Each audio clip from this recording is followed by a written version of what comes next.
विद्यार्थी मित्रांनो, आजच्या आपल्या S2च्या पिरियडला आपल्याला प्रवेगाचं महत्त्व आणि प्रवेगाच्या मर्यादा या दोन मुद्द्यांचा विचार करायचा आहे. मागच्या पिरियडला आपण प्रवेगाचं कार्य कसं असतं, प्रवेगाद्वारे उत्पन्न प्रसार कसा होतो याचा विचार केला होता. तर आजच्या पिरियडला आपल्याला प्रवेगाचं महत्त्व आणि प्रवेगाचं मर्यादा या मुद्द्याचा विचार करायचा आहे. पण तरीसुद्धा त्यापूर्वी आपण थोडक्यात प्रवेगाची कार्यपद्धती किंवा प्रवेगाद्वारे होणारा उत्पन्न प्रसार या मुद्द्याचा विचार करणार आहोत. तर मागणी ही दोन प्रकारची असते. एक उपभोग्य वस्तूंची आणि दुसरी भांडवली वस्तूंची मागणी. उपभोक्त्यांकडून उपभोग्य वस्तूंसाठी जी मागणी केली जाते ती उपभोग्य वस्तूंची असते. तर भांडवली वस्तूंची मागणी म्हणजे यंत्रसामुग्री, कच्चा माल, इमारत इत्यादीसाठी केली जाणारी मागणी होय. तर उपभोग्य वस्तूंची मागणी प्रत्यक्ष असते, तर भांडवली वस्तूंची मागणी ही अप्रत्यक्ष असते.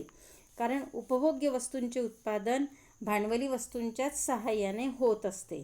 म्हणून उपभोग्य वस्तूंच्या मागणीत जरी वाढ झाली तरीसुद्धा भांडवली वस्तूंच्या मागणीत वाढ होते. कारण उपभोग्य वस्तूंचं उत्पादन करण्यासाठी यंत्रसामुग्री, कच्चा माल, इमारत यांची गरज असते आणि म्हणून उपभोग्य वस्तूंचं उत्पादन वाढलं, त्यांची मागणी वाढली, तर भांडवली वस्तूंची मागणीसुद्धा वाढत असते.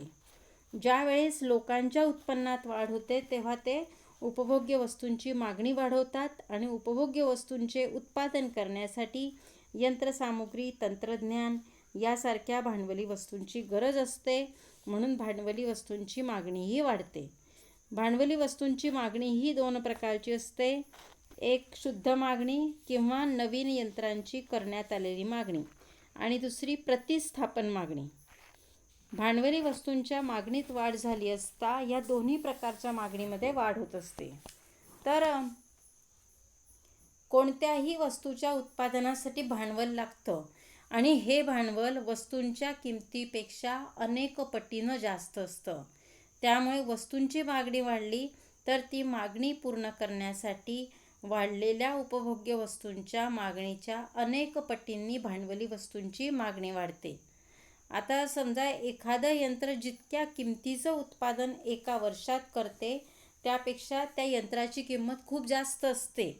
म्हणजेच वस्तूंची मागणी ज्या दराने वाढते त्यापेक्षा सुद्धा जास्त दराने उत्पादन घटकांची किंवा भांडवली वस्तूंची मागणी ही वाढत असते.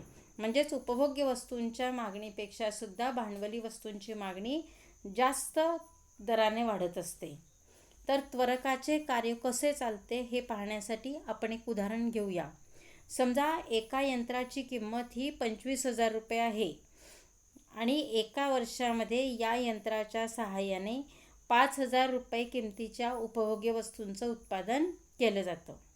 त्या यंत्राची किंमत 25,000 रुपये आहे आणि त्या यंत्राच्या सहाय्याने 5,000 रुपये किमतीच्या उपभोग्य वस्तूंचं उत्पादन होत असतं.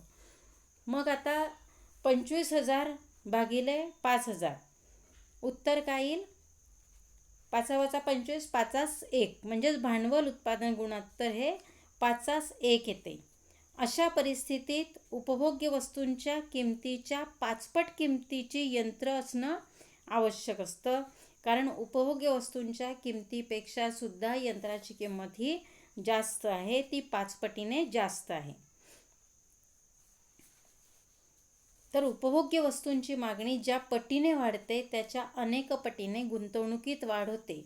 ही गुंतवणुकीतील वाढ उपभोग खर्चाच्या तुलनेने कितीतरी पटीने जास्त असते आणि ही किती पटीने जास्त आहे हे त्वरकाच्या मूल्यावर अवलंबून असते. त्वरकाचं मूल्य हे भांडवल उत्पादन गुणोत्तरावर अवलंबून असते. भांडवल प्रधान उद्योगात त्वरकाचे मूल्य जास्त असते. औद्योगिक क्षेत्रात भांडवलाचा वापर मोठ्या प्रमाणावर केला जात असेल तर त्वरकाचे मूल्य जास्त असते. तर अशा रीतीने उपभोग खर्चात जरी अल्प वाढ झाली तरी गुंतवणुकीत मोठ्या प्रमाणावर वाढ ही होत असते.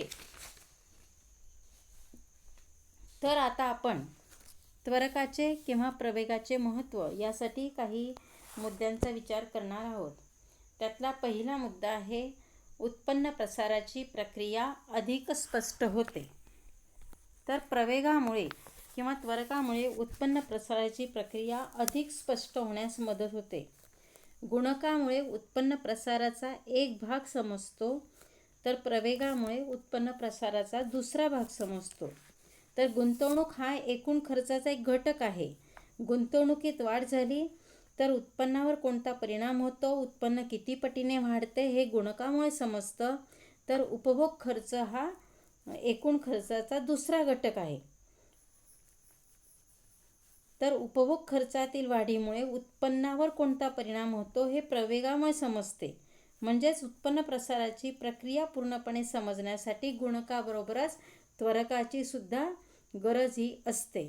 तर अशा रीतीने उत्पन्न प्रसाराची प्रक्रिया पूर्णपणे समजण्यासाठी त्वरक हा सुद्धा आवश्यक असतो. दुसरा महत्त्वाचा मुद्दा म्हणजे भांडवली वस्तूंच्या उद्योगातील चढउतार.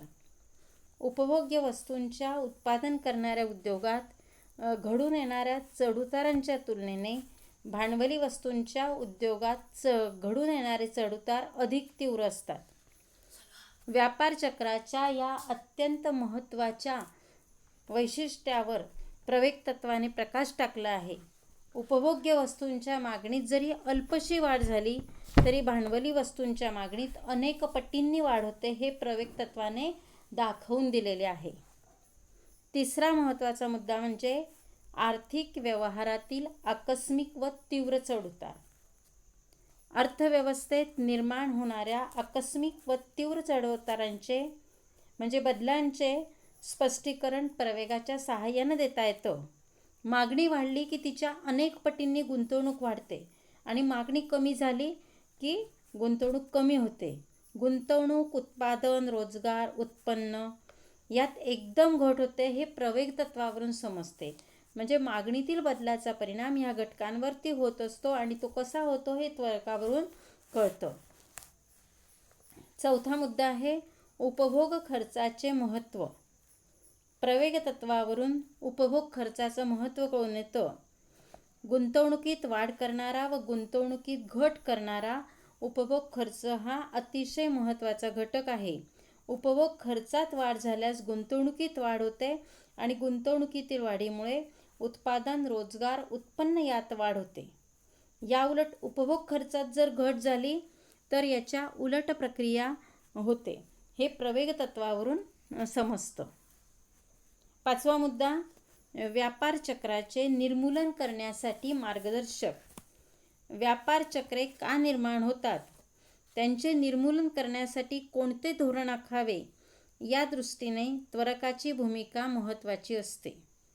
उपभोग खर्चातील घटीमुळे मंदीची परिस्थिती निर्माण होते व मंदीची परिस्थिती टाळावायची असेल तर उपभोग खर्चात वाढ करावी, हे प्रवेगावरून किंवा त्वरकावरून समजते. तर अशा रीतीने व्यापार चक्र निर्मितीच्या मागे कोणतं कारण आहे आणि व्यापार चक्राचं निर्मूलन करण्यासाठी कोणतं धोरण आखलं पाहिजे, ही गोष्टसुद्धा त्वरक या संकल्पनेवरून कळतं. कारण त्वरक या संकल्पनेवरून आपल्याला उपभोग खर्च घटक कसा महत्त्वाचा आहे आणि उपभोग खर्चातील बदलामुळे गुंतवणुकीत कसा बदल होतो हे समजतं. तर अशा रीतीने ह्या विविध मुद्द्यांद्वारे आपण प्रवेगाचं किंवा त्वरकाचं महत्त्व अभ्यासलेलं आहे. आता पुढचा मुद्दा आपल्याला बघायचा आहे, तो म्हणजे त्वरकाच्या मर्यादा किंवा प्रवेगाच्या मर्यादा. तर उत्पन्न प्रसाराची एक बाजू गुणकाद्वारे समजते तर दुसरी बाजू प्रवेगाद्वारे समजते. व्यापार चक्राची कारणं कोणती, व्यापार चक्र का निर्माण होतात हे प्रवेगामुळे कळतं. तसेच व्यापार चक्राचं निर्मूलन करणारा प्रवेग हा एक मार्गदर्शक आहे असं म्हटलं जात असलं तरी त्वरकाला सुद्धा काही मर्यादा आहेत आणि त्या मर्यादांमध्येच त्वरक योग्य रीतीने कार्य करू शकतो. तर त्या मर्यादा कोणत्या, त्यांचा विचार आता आपण करूया. तर त्यातली पहिली मर्यादा आहे अतिरिक्त क्षमता. जर उपभोग्य वस्तूंच्या उद्योगात अतिरिक्त क्षमता असेल तर उपभोग्य वस्तूंची मागणी वाढूनही भांडवली वस्तूंची मागणी वाढणार नाही. तर ती जी जादा क्षमता आहे तिचा वापर करूनच उपभोग्य वस्तूंची मागणी ही पूर्ण केली जाईल. उदाहरणार्थ, प्रत्येक यंत्र 10,000 रुपये किमतीच्या उपभोग्य वस्तूंचे उत्पादन करू शकते, पण मागणीच जर नसेल तर हे यंत्र 10,000 रुपये किमतीच्या उपभोग्य वस्तूंचे उत्पादन करणार नाही, तर फक्त 8,000 रुपये किमतीच्या उपभोग्य वस्तूंचे उत्पादन करेल. म्हणजेच या उद्योगातील 20% अतिरिक्त क्षमता ही शिल्लक राहते. जर उपभोग्य वस्तूंच्या मागणीत वाढ झाली तर या अतिरिक्त क्षमतेचा वापर करून उत्पादनात वाढ केली जाईल. नवीन यंत्रांची उत्पादन वाढीसाठी मागणी केली जाणार नाही. दुसरा मुद्दा आहे यंत्रांचे उत्पादन करणाऱ्या उद्योगातील क्षमता. प्रवेगाच्या योग्य कार्यवाहीसाठी यंत्रसामुग्रीचे उत्पादन करणाऱ्या उद्योगात अतिरिक्त किंवा जास्तीची क्षमता असणं आवश्यक असतं. उपभोग्य वस्तूंची मागणी जर वाढली तर ती पूर्ण करण्यासाठी यंत्रसामुग्रीची गरज असते, पण यंत्रसामुग्री तयार करणाऱ्या उद्योगात अतिरिक्त क्षमता असेल तर यंत्रसामुग्रीचे उत्पादन करणे शक्य होते आणि यंत्रसामुग्री अभावी उपभोग्य वस्तूंच्या उत्पादनात वाढ करता येणार नाही आणि त्यामुळेही प्रवेगाला मर्यादा येतात. तिसरा मुद्दा आहे भांडवल उत्पादन गुणोत्तर. तर भांडवल उत्पादन गुणोत्तरावर सुद्धा प्रवेगाचं स्थैर्य हे अवलंबून असतो, परंतु प्रत्यक्षात भांडवल उत्पादन गुणोत्तर हे कधीही स्थिर नसतं. नवीन शोध लागल्यामुळे भांडवल उत्पादन गुणोत्तर हे बदलतं. श्रमप्रधान तंत्राऐवजी भांडवलप्रधान तंत्राचा वापर करण्यात आला तर त्यामुळे भांडवल उत्पादन गुणोत्तर बदलते व भांडवल उत्पादन गुणोत्तरातील बदलामुळे त्वरकाचं मूल्यही बदलते. चौथा मुद्दा आहे साधन संपत्तीची उपलब्धता. भांडवली वस्तूंच्या मागणीत वाढ झाल्यास भांडवली वस्तूंचे उत्पादन करणाऱ्या उद्योगात आवश्यक ती साधनसंपत्ती उपलब्ध असणं आवश्यक असतं. उदाहरणार्थ, एखाद्या उद्योगातील यंत्रसामुग्रीच्या मागणीत वाढ झाली, 50 ऐवजी 100 यंत्रांची मागणी आली, तर हे जादा 50 यंत्र तयार करण्यासाठी आवश्यक असणारी साधनसंपत्ती त्या उद्योगाजवळ असणं आवश्यक असतं. लोखंड, पोलाद, वीजपुरवठा, पाणीपुरवठा, श्रमिक वर्ग यासारख्या घटकांची उपलब्धता असेल तरच यंत्रांच्या उत्पादनात वाढ करणं शक्य होईल आणि प्रवेग कार्यान्वित होईल. आवश्यक ती साधनसंपत्ती नसेल तर मात्र प्रवेगाच्या कार्याला मर्यादा येईल. पुढचा मुद्दा आहे वाढलेल्या मागणीचे स्वरूप. तर उपभोग्य वस्तूंच्या मागणीत अल्पशी वाढ झाली तरी भांडवली वस्तूंच्या मागणीत अनेक पटींनी वाढ होते, पण त्यासाठी वाढलेल्या मागणीचे स्वरूप कसे आहे, ही मागणी तात्पुरती आहे की कायम टिकणारी आहे, ही बाब महत्त्वाची असते. जर उपभोग्य वस्तूंची मागणी कायम टिकून राहील, ती दीर्घकाळ राहील असे उत्पादकांना वाटत असेल तरच ते गुंतवणुकीत वाढ करतील. मात्र उपभोग्य वस्तूंची मागणी अल्पकालीन असेल, तात्पुरती असेल तर उत्पादक गुंतवणुकीत वाढ करणार नाही. कामगारांकडून ते जास्त वेळ काम करून घेतील किंवा तयार मालाच्या साठ्यातून ही वाढलेली मागणी पूर्ण करतील किंवा उपभोग्य वस्तूंच्या किमतीत वाढ करतील, पण ते नवीन यंत्र खरेदी करणार नाही, कारण यंत्रांच्या किमती खूप जास्त असतात. शिवाय वाढलेली मागणी जर अल्पकालीन असेल तर काही काळाने मागणी कमी होईल आणि हे यंत्र रिकामे पडून राहील. हे नुकसान टाळण्यासाठी उत्पादक नवीन गुंतवणूक करणार नाही. अशा रीतीने वाढलेली मागणी अल्पकाळासाठी असेल किंवा तात्पुरती असेल तर प्रवेगाला मर्यादा येत असतात. पुढचा मुद्दा आहे त्वरित वित्तपुरवठा. कोणत्याही उद्योग व्यवसायासाठी वित्तपुरवठ्याची आवश्यकता असते. म्हणून उपभोग खर्चात वाढ झाल्यावर गुंतवणुकीत वाढ करण्यासाठी वित्तपुरवठा त्वरित होणे आवश्यक आहे.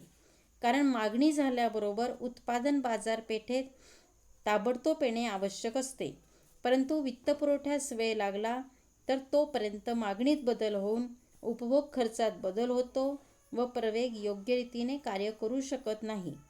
त्वरकाचे कार्य योग्य रीतीने चालण्यासाठी वित्तपुरवठा त्वरित होणे आवश्यक असते. पुढचा मुद्दा आहे कालापव्यय.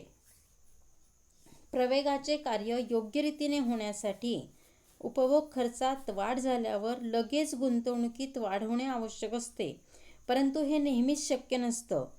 उपभोग खर्चात वाढ होणे आणि गुंतवणुकीत वाढ होणे यात जर अंतर पडलं तर प्रवेग योग्य रीतीने काही कार्य करू शकत नाही. 8वा मुद्दा आहे उच्च व्याजदर किंवा जास्तीचे व्याजदर. तर व्याजदर जर हे जास्त असतील किंवा उच्च असतील तर प्रवेगाच्या कार्याला मर्यादा येतात. कारण उद्योजक गुंतवणूक करत असताना व्याजदराचा विचार करत असतो. व्याजदर कमी असताना तो जास्त गुंतवणूक करतो आणि व्याजदर जास्त असेल तर तो गुंतवणूक कमी करतो. त्यामुळे उपभोग्य वस्तूंच्या मागणीत वाढ झाली, पण व्याजदर जास्त असतील तर उद्योजक गुंतवणुकीत वाढ करणार नाही आणि त्यामुळे सुद्धा प्रवेगाच्या कार्याला मर्यादा येते. पुढची समस्या आहे किंमत वाढीची समस्या. काही वेळेस मागणी सिद्धांताला अपवाद निर्माण होतो. किमती कमी होत असताना मागणी कमी होते आणि किमती वाढत असताना मागणी उलट वाढते. समजा किमती वेगाने वाढत आहे, अशा परिस्थितीत मागणीत वाढ होईल. अशा रीतीने किंमत वाढीमुळे उपभोग्य वस्तूंची मागणी वाढत असेल तर उत्पादनात वाढ होईल असे नाही. कारण ग्राहकांना असं वाटत असतं किंमत वाढीच्या परिस्थितीमध्ये की भविष्यात किमती आणखी वाढतील आणि म्हणून ते किमती वाढत असून सुद्धा मागणी वाढवत असतात आणि याउलट किमती कमी होत असताना ते मागणी कमी करत असतात. तर अशा रीतीने किंमत वाढीमुळे उपभोग्य वस्तूंची मागणी वाढत असेल तर उत्पादनात वाढ होईलच असं नाही. या ठिकाणी उपभोग्य वस्तूंची मागणी वाढून प्रवेगाला मर्यादा येतात. तर अशा रीतीने प्रवेगाचं महत्त्व, प्रवेगाच्या मर्यादा आणि प्रवेगाद्वारे होणारी उत्पन्न प्रसाराची प्रक्रिया या मुद्द्यांचा अभ्यास आपण आजच्या पिरियडला केलेला आहे.